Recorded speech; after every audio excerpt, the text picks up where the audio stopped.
Olá, reparadores! Aqui é o Nicolas da Chiptronic e hoje trazemos o quinto e último vídeo da nossa série sobre a arquitetura de uma ECU diesel. Hoje vamos falar sobre o bloco de comunicações, principalmente a comunicação da linha CAN. Vamos comentar os princípios por trás da comunicação CAN, os componentes eletrônicos envolvidos com este bloco e alguns testes práticos. Confira!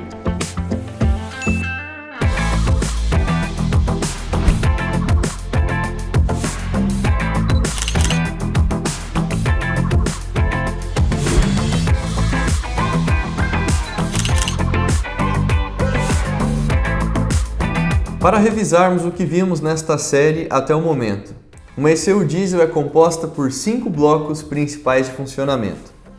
Nós já vimos como a ECU é alimentada, como ela interpreta os sinais dos sensores, como ela comanda atuadores, como é a amplificação de tensão para o acionamento de injetores nos sistemas que necessitam dessa amplificação. Hoje vamos ver o bloco 5 de comunicações, especialmente o circuito da linha CAN. Vamos ver como, através da rede CAN, diversos módulos eletrônicos do veículo se comunicam. O princípio da rede CAN é a troca de informação constante entre módulos de um veículo através de 2 fios, que chamamos de CAN high, alta, e CAN low, baixa.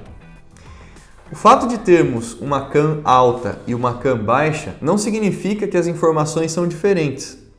Não significa que nós temos uma informação de alta velocidade em uma e baixa na outra, ou de alta importância em uma e baixa na outra. Na verdade, a linha CAN possui 2 fios apenas para confiabilidade, confirmação de informações. Portanto, ambas as linhas, tanto high quanto low, trafegam na mesma velocidade, possuem os mesmos pacotes de dados com a mesma relevância de informação. Porém, elas são exatamente iguais e espelhadas.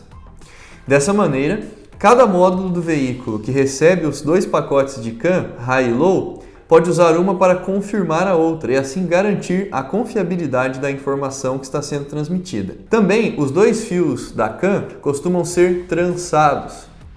Não que trançar os fios ofereça de alguma maneira uma blindagem contra receber interferências. A rede continua tendo interferências, porém, como os 2 fios estão trançados, é possível receber interferência por igual em ambas as redes 360 graus. Dessa maneira, até mesmo as interferências são espelhadas, o que possibilita que o módulo entenda que é apenas uma interferência e não uma falha de comunicação. Como é o circuito eletrônico de rede CAN? Bem, o circuito eletrônico de CAN é um padrão para todos os módulos do veículo. Cada ECU do veículo que recebe a comunicação CAN vai ter esta sequência: um filtro da rede, que é um componente responsável por filtrar possíveis interferências, resistências da rede, se houver, pois a resistência da CAN, que é um padrão universal de 120 ohms, pode estar dentro do módulo ou no chicote, e por último, um CI decodificador da CAN. O papel do CI decodificador não é converter o tipo de sinal. Afinal de contas, o sinal da CAN já é um sinal digital. Porém, o decodificador tem a função de converter os níveis lógicos de tensão desse sinal digital. O circuito lógico da ECU, composto principalmente pelo processador e as memórias, trabalham apenas com sinais digitais de 5 volts, ou seja, 0, 5, 0, 5. Isso ele entende como uns e zeros na hora de interpretar a comunicação. Porém, os sinais de CAN são de baixa tensão. Eles não começam em 0 volt e não terminam em 5. Eles começam a partir de 1 ou 2,5 volt e vão até 2,5 ou 4 volts, respectivamente, pensando em high e low, né? Portanto, esses 2 pacotes de baixa tensão têm que ser convertidos em um pacote digital que vai de 0 a 5 volts. Fazer essa conversão de maneira bidirecional é o papel do CI decodificador. Isso acontece de maneira bidirecional, pois a todo momento temos informações saindo do módulo, ou seja, estão sendo emitidas pelo processador para a rede, e sinais vindo da rede de outros módulos para que esse processador entenda. Então, de maneira bidirecional, o CI decodificador faz essa conversão e é o principal componente do circuito.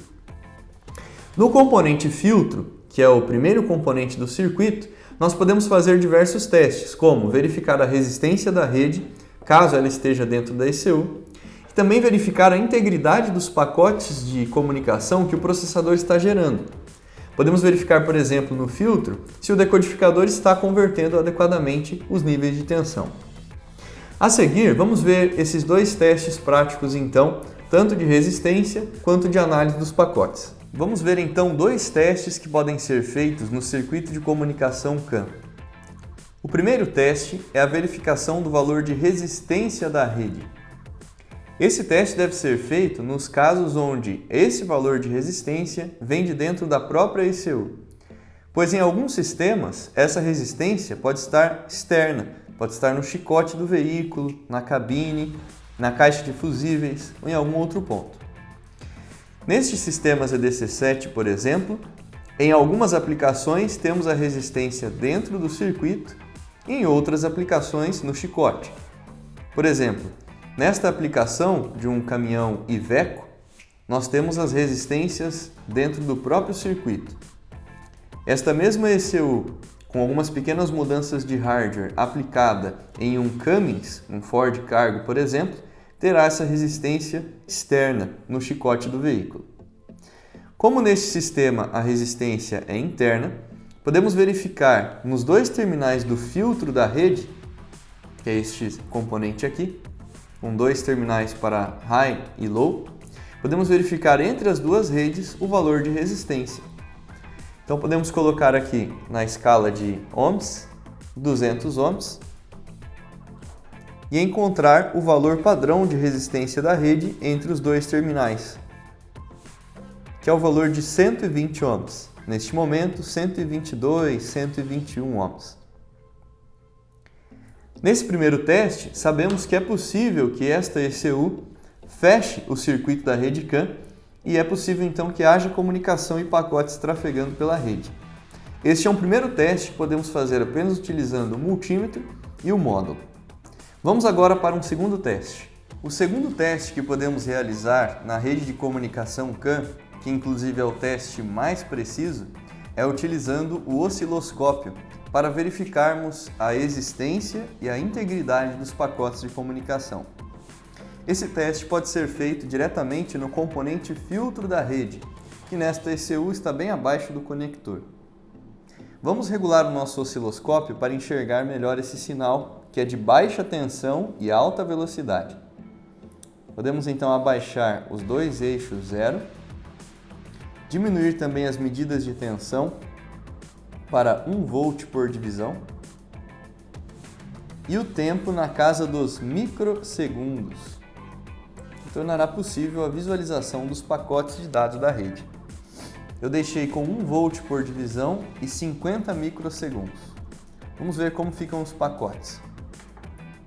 Vou conectar aqui o aterramento do osciloscópio, como de costume, em um aterramento externo. Vamos ligar esta ECU. Ligar a linha 30 e a linha 15.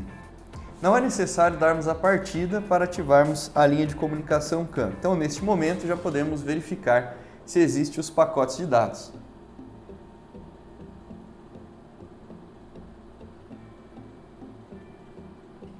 Então, temos na tela do nosso osciloscópio, medindo em high e low, nos dois terminais do filtro, os pacotes de dados.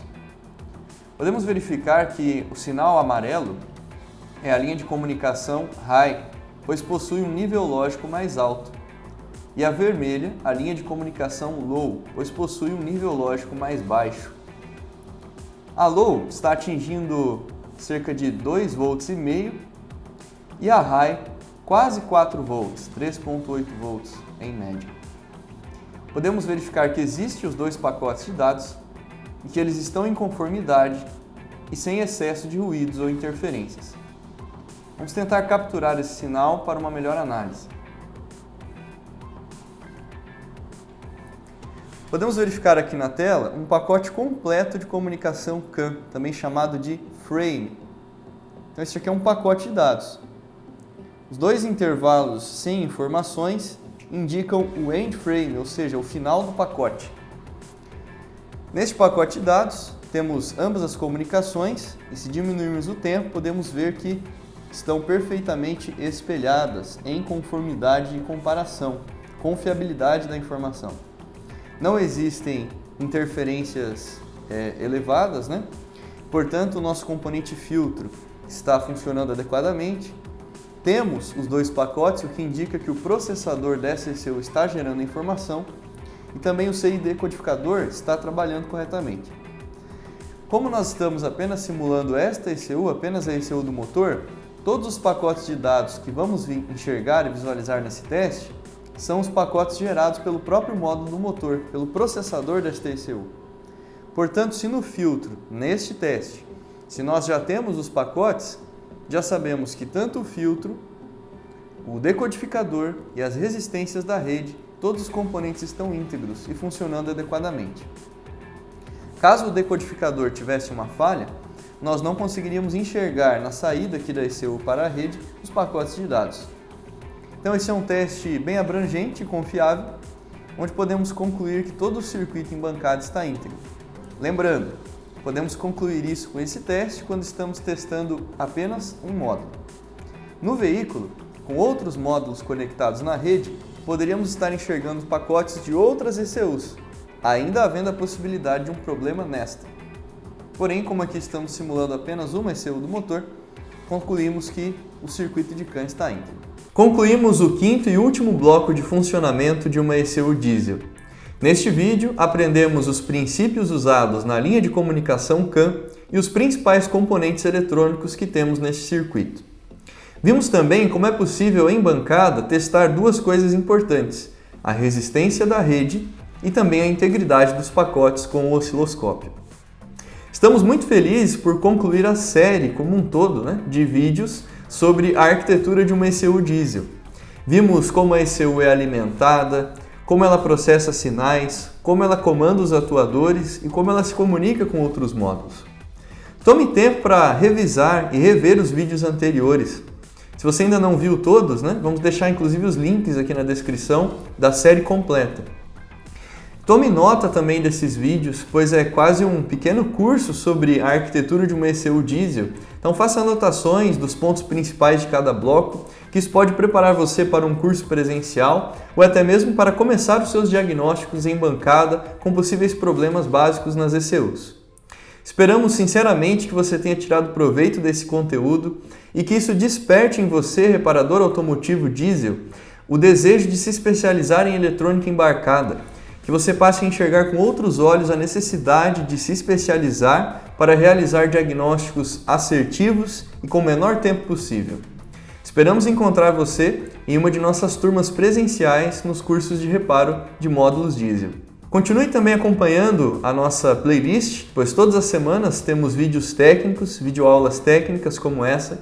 Portanto, se inscreva no nosso canal, clique em gostei se você está gostando do conteúdo e participe nos comentários para nos deixar ainda mais sugestões que nos levaram à criação dessa série inclusive. Nos vemos então semana que vem com mais um vídeo técnico direto do Centro de Treinamentos. Até lá!